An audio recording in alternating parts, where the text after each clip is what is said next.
Phone लेना है EMI, गाड़ी लेनी है EMI, घर लेना है EMI, लैपटॉप लेना है EMI, everything is on EMI।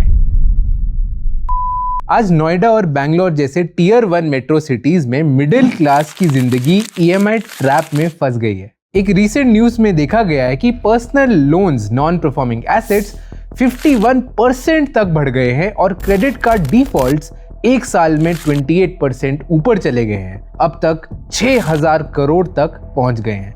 Viral हो रही एक वीडियो रियलिटी दिखाती है मिडिल क्लास सिर्फ EMI भरते भरते एक EMI क्लास बन चुकी है और स्ट्रेस हर घर में है। देखो, डेट ट्रैप का मतलब होता है जब आप एक लोन के पैसा चुकाने के लिए दूसरा लोन लेते हो या फिर क्रेडिट कार्ड की शॉपिंग करते हुए हर महीने ओनली मिनिमम पेमेंट करते हो। EMI पे हर छोटी बड़ी चीज लेना, हाई इंटरेस्ट पर्सनल लोन्स लेना जब कैश क्रंच हो। अब देखो, मिडिल क्लास के 5 से 10% लोग इस ट्रैप में ऑफिशियली फंस चुके हैं। काफी लोगों का पूरा इनकम रीपेमेंट में चला जाता है, सेविंग्स ऑलमोस्ट जीरो हो चुकी है। क्या EMI ट्रैप सिर्फ एक लोन की वजह से होता है? जवाब है नहीं। ये शुरू होता है एक छोटी चीज से, एक स्मार्टफोन, एक AC या एक वेकेशन, सब EMI पे।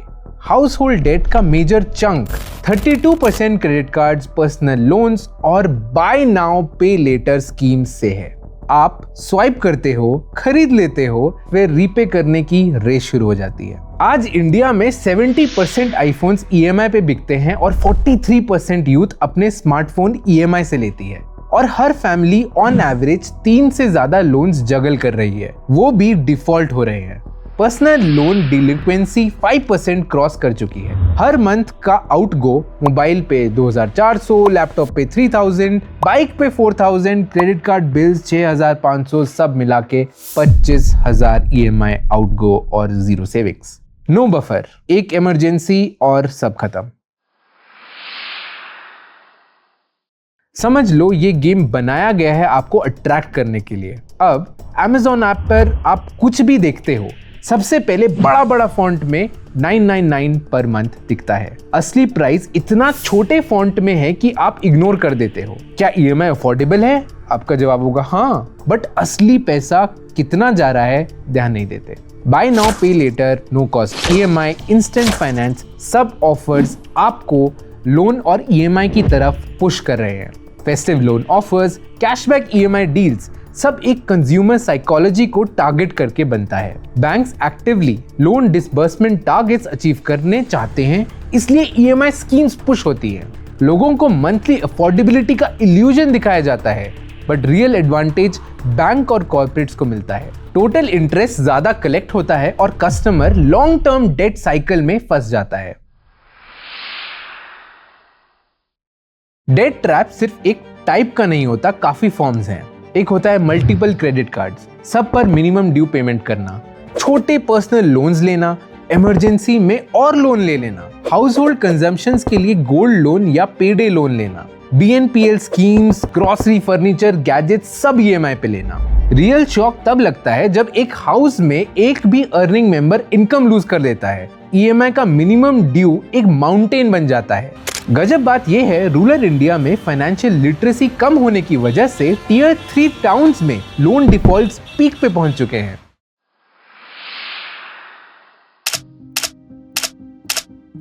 ये नंबर्स के पीछे स्टोरी है। हर महीने कॉम्प्रोमाइजेस, एंजाइटी, स्ट्रेस और काफी लोग सुसाइड तक कर चुके हैं। कर्नाटका में सिर्फ 3 महीने में 17 सुसाइड्स EMI हैरेसमेंट की वजह से हो चुकी हैं। फैमिलीज, स्पेशली यूथ और वुमेन, इस साइलेंट एपिडेमिक का हार्डेस्ट हिट होते जा रहे हैं। पहले लोग फिक्स डिपॉजिट, गोल्ड एक्यूमुलेट करते थे, अब हर चीज लोन पे आता है।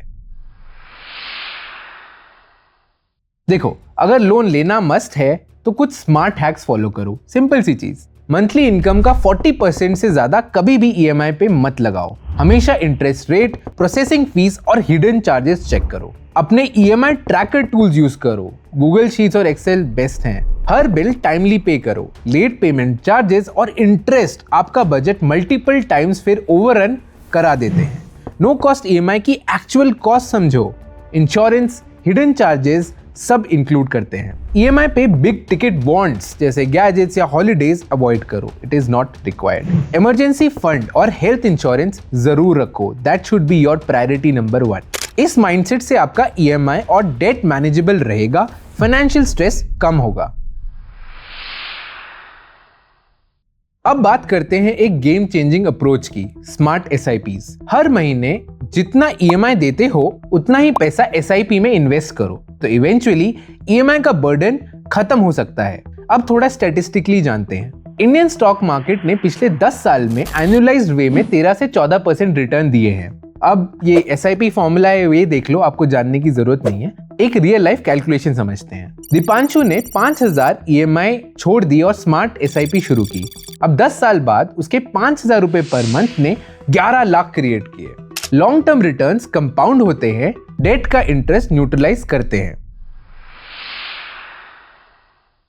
अपना टोटल EMI बर्डन कैलकुलेट करो, टारगेट रखो सब 40% जैसा मैंने बताया था। इमरजेंसी फंड में 500 रुपए पर मंथ का एक SIP स्टार्ट करो, कंपाउंडिंग की पावर आप समझोगे। EMI पे शो ऑफ शॉपिंग्स जो होती हैं उसको अवॉइड करो। नीड्स और वांट्स को डिफरेंशिएट करो बिफोर बाइंग एनीथिंग।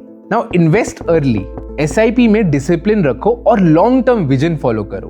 अगर आप SIP स्टार्ट कर रहे हो तो उस पैसे को एकदम से मत निकालो। हर महीने अपना बजट रिव्यू करो, cut extra outflows, date reduction पे फोकस करो। दीपांशु कौशिक, नोएडा का अकाउंट एग्जीक्यूटिव, टेम्प्ट हुआ EMI से फोन, AC, लैपटॉप खरीदने में। हर महीने स्ट्रेस, जीरो सेविंग्स, EMI का बोझ, और जब इमरजेंसी आई सब कुछ बेचना पड़ा। फिर एक दोस्त ने उसे एक स्मार्ट SIP का स्ट्रैटेजी बताया। उसने 5000 की EMI से SIP इन्वेस्ट करना शुरू किया। पहले 1 साल डेफिनेटली टफ था, पर 3 साल बाद उसका फाइनेंशियल स्ट्रेस कम हो गया। उसको इंटरेस्ट मिलना शुरू हो गया, प्रिंसिपल ग्रो हुआ और 10 साल में वो 11 लाख तक पहुंच गया, डेट खत्म हो गया। ये स्टोरी रिलेटेबल है, हर कोई अपने EMI ट्रैप से निकल सकता है, बस डिसिप्लिन, नॉलेज और पेशेंस चाहिए। ट्रेडिशनल इंडियन फैमिली सेविंग्स में गोल्ड, FD और लैंड इंपॉर्टेंट समझते थे, बट आज का यूथ का फोकस लाइफस्टाइल अपग्रेड्स पे है, इसीलिए EMI स्पाइरल क्रिएट हुआ है। वेस्टर्न इन्फ्लुएंस, फोमो कल्चर, यहाँ सब कंज्यूमर बोरोइंग के चक्कर में फंसे हैं। फाइनेंशियल प्रॉस्पेरिटी का असली मेजर है सेविंग्स, स्टेबिलिटी और इन्वेस्टमेंट। EMI से फोर्स कंजम्पशन मत करो, instead invest in assets that appreciate. अगर आप भी दीपांशु की तरह अपनी फाइनेंशियल फ्रीडम की जर्नी शुरू करना चाहते हैं, SIP का फायदा उठाओ और एलिस ब्लू पे अकाउंट खोल ही लो। EMI का बर्डन कम करो, स्मार्ट इन्वेस्टिंग शुरू करो। और हाँ, अगर आपको देखना है कि आपका पैसा कितना ज्यादा ग्रो हो सकता है, तो डिस्क्रिप्शन में एक SIP कैलकुलेटर है, go check that out. Investments in security markets are subject to market risk. Read all the related documents carefully before investing.